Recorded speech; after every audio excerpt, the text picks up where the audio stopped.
So today I'll be trying to reattach the splash guard to my E46 BMW.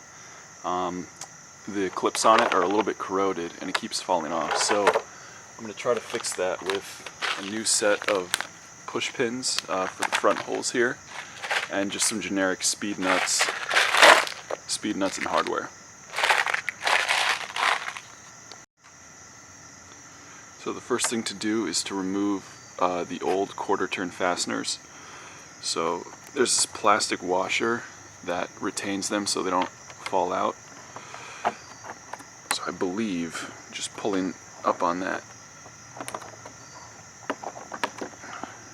yeah, so just pull up on the plastic washer, pull it off the fastener, and it should be free. Yeah, just like that.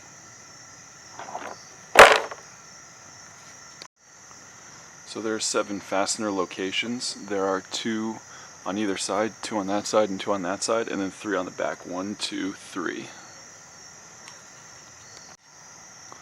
So I found that a trim removal tool makes it really easy to get these fasteners off. You just kind of hook it under there and kind of work the washer off from a couple different angles. There it goes. Just like that. So here we are under the car. You're going to see the 3 speed nuts to attach the splash panel there at the back.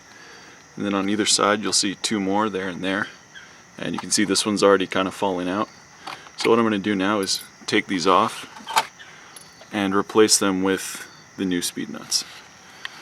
And there are 2 more on this side. You can see one of them is missing. So there are a bunch of different sizes in the kit I bought here. I found that the 5x12 millimeter works pretty well. As you can see, it fits nicely in the hole and supports the splash guard. So here's a speed nut that's going to hold the tray to the car. You'll see on one side is an open side that you slide over the piece you want to attach to, and you're going to put the flared side up. So in this case, the threaded side is this side. So you're going to want to attach them to the car in this orientation. So I've gone ahead and pushed the new speed nuts onto the places where the splash guard attaches. And one more right there. So here I'll try to go ahead and fit the splash guard up and maybe attach it.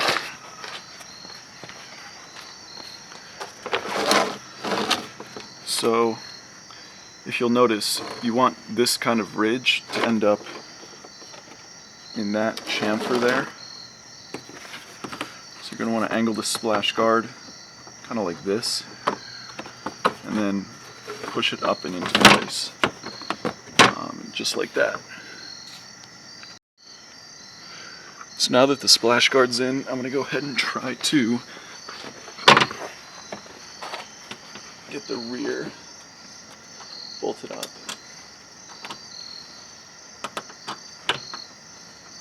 There we go. All right.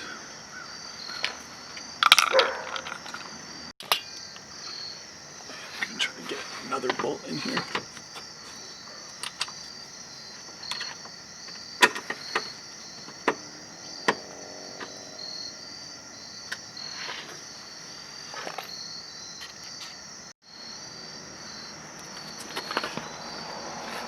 And here's the last rear bolt.